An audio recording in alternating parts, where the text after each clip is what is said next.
నా YouTube channel చూస్తున్న మీ అందరికీ స్వాగతం, సుస్వాగతం. ఆదివారం రోజు సూర్యనారాయణ యొక్క అద్భుతమైన మంత్రాన్ని పఠిద్దాం. అనారోగ్య సమస్యలు, మృత్యు దోషాలు మరియు దీర్ఘకాలిక వ్యాధుల నుంచి రక్షించే అద్భుతమైన మంత్రం ఇది.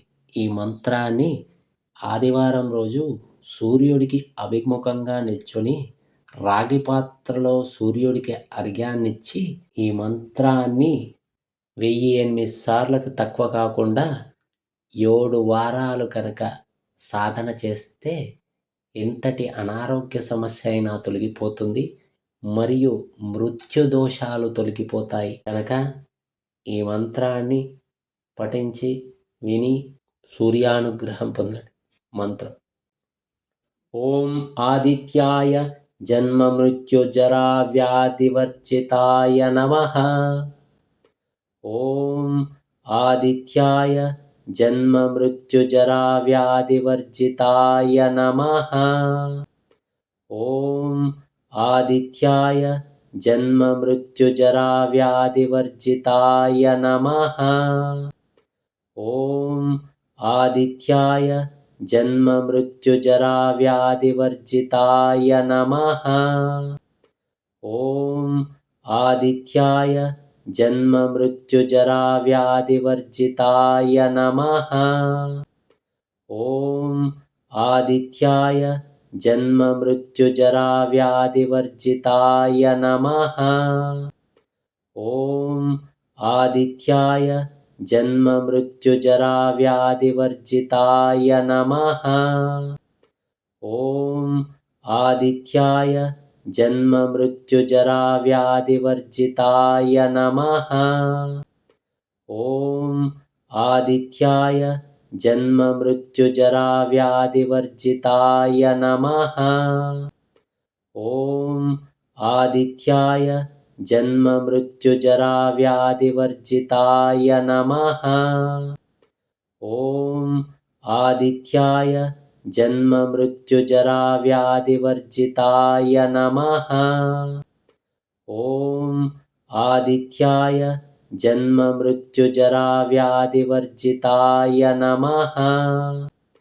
ఓం ఆదిత్యాయ జన్మ మృత్యు జరా వ్యాధివర్జితాయ నమః. ఓం ఆదిత్యాయ జన్మ మృత్యు జరా వ్యాధివర్జితాయ నమః.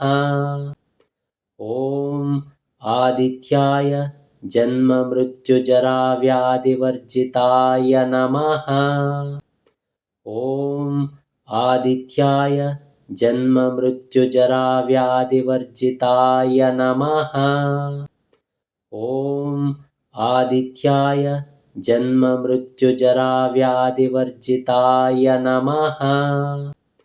ఓం ఆదిత్యాయ జన్మ మృత్యు జరా వ్యాధివర్జితాయ నమః. ఓం ఆదిత్యాయ జన్మ మృత్యు జరా వ్యాధివర్జితాయ నమః. ఓం ఆదిత్యాయ జన్మ మృత్యు జరా వ్యాధివర్జితాయ నమః. ఓం ఆదిత్యాయ జన్మ మృత్యు జరా వ్యాధివర్జితాయ నమః. ఓం ఆదిత్యాయ జన్మ మృత్యు జరా వ్యాధివర్జితాయ నమః. ఓం ఆదిత్యాయ జన్మ మృత్యు జరా వ్యాధివర్జితాయ నమః. ఓం ఆదిత్యాయ జన్మ మృత్యు జరా వ్యాధివర్జితాయ నమః. ఓం ఆదిత్యాయ జన్మ మృత్యు జరా వ్యాధివర్జితాయ నమః.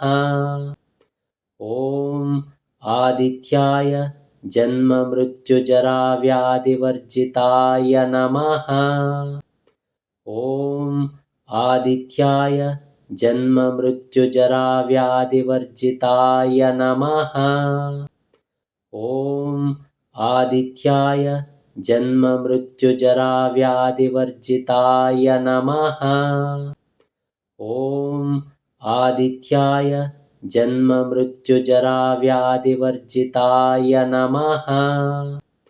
ॐ आदित्याय जन्ममृत्युजराव्याधिवर्जिताय नमः।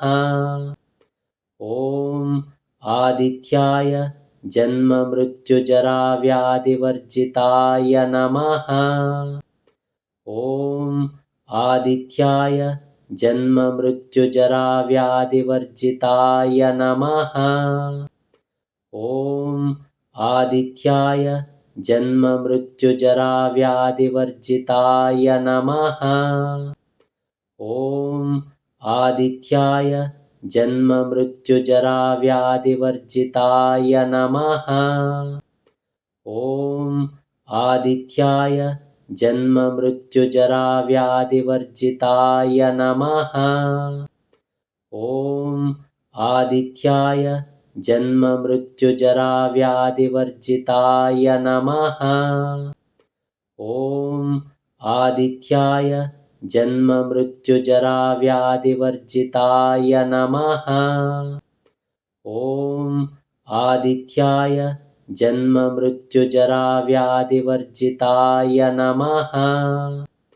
ॐ आदित्याय जन्ममृत्युजराव्याधिवर्जिताय नमः। ॐ आदित्याय जन्ममृत्युजराव्याधिवर्जिताय नमः।